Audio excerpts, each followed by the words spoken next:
So thanks for coming.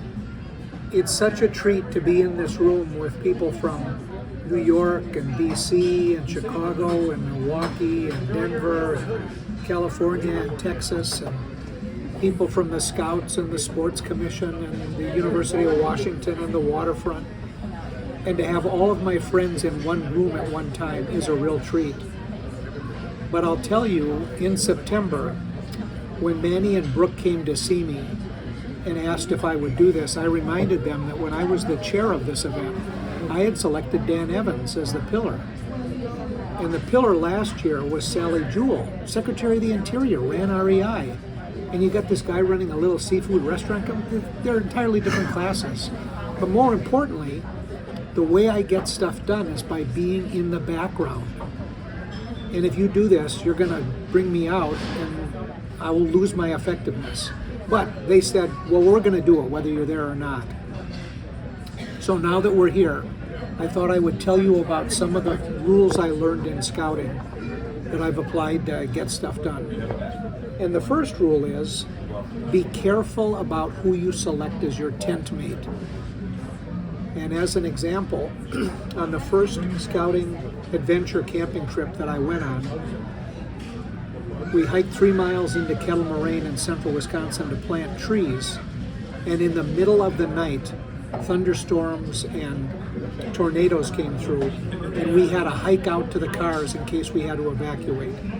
And my tent mate was an 8th grader, a big guy, Tony Creamy. And Tony got me out safely. So that's when I learned, be careful about who you select as your tent mate. And you saw 2 of my tent mates on the screen. Stephen Wayne and I went to grade school and high school and college and graduate school together and did scouts, and together set up the Tiny Bubbles Scuba Dive Explorer Post. Longtime friends, 65-year friends.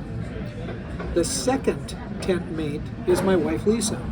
We've known each other for close to 50 years, and June will be our 40th anniversary. And then I look at my partners at Ivars, Frank and Jim and Mark. We've been partners for the 28 years I've been at Ivars, but they've been partners since Ivar's death in January 1985. And then the other Ivar people, who are the people who actually run the company, I had Sabri, our HR person, pull the tenures. The tenure of the people who work outside of our stores was 25 years and 3 months. And it's their partnership which allows me to be so involved in all these community events, because they're so good at what they do and I don't have to worry about stuff. So the first rule is, be careful about who you select as your tent mates. The second rule, which is the Boy Scout motto, is you have to be prepared. And the example I can think of is when the Mariners came to us in 1998 and asked us to open at Safeco Field, we told them how honored we were, and we politely declined since we didn't know how to operate food booths in stadiums. But they persisted.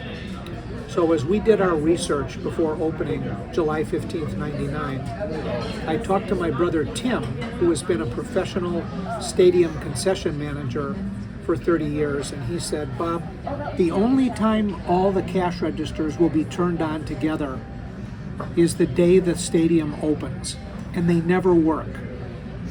So 3 p.m. July 15th, 99, when the ferry whistle sounded to open the gates, and we cranked up the windows in all the concession stands, the cash register system went down as it was predicted.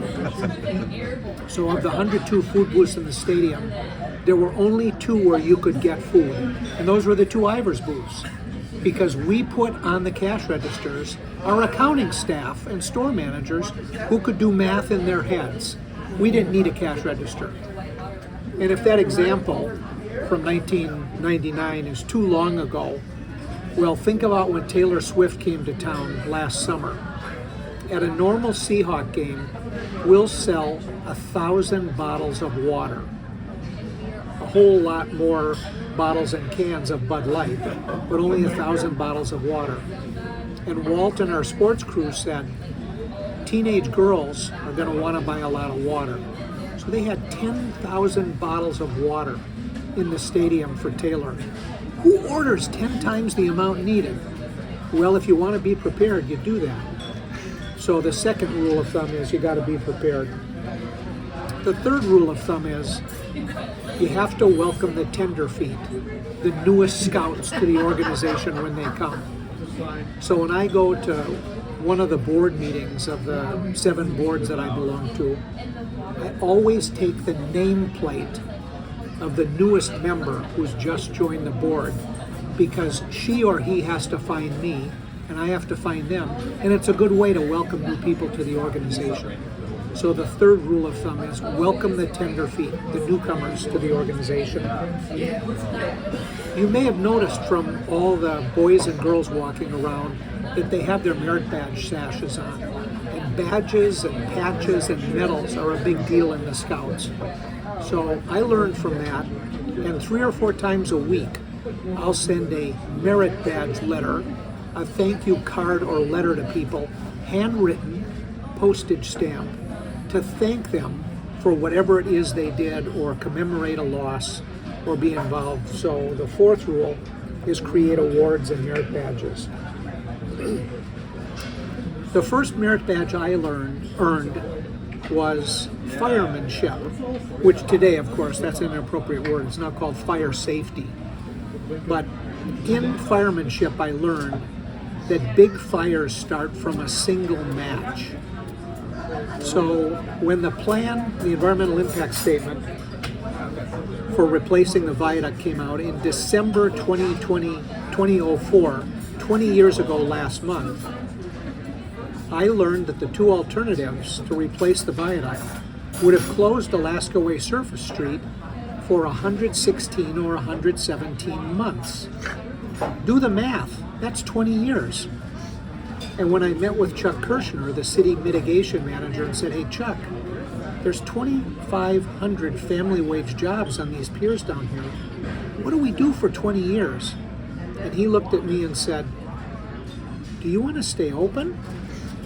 That's when I knew that if we didn't get involved in the process, we were going to lose all of our employees and our businesses.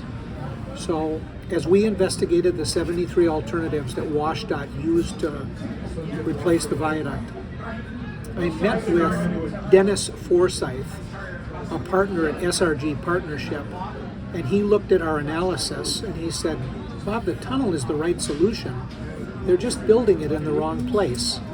It should not be along Alaskan Way, where the western edge of it is the seawall. It should be under Western Avenue. And so from that one little match came the idea of the deep bore tunnel. So the fifth rule of thumb is big ideas come from a single match. But as we're you saw that last week, Pete Carroll has joined the Oakland Raiders. They're now in Las Vegas.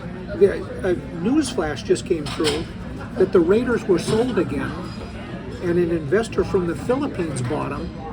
He's going to move them and call them the Manila Folders. So the last rule is, whatever you do, have fun. So thanks for coming. Thanks for supporting the Scouts. End of speech. Thank you, Bob. How do we do?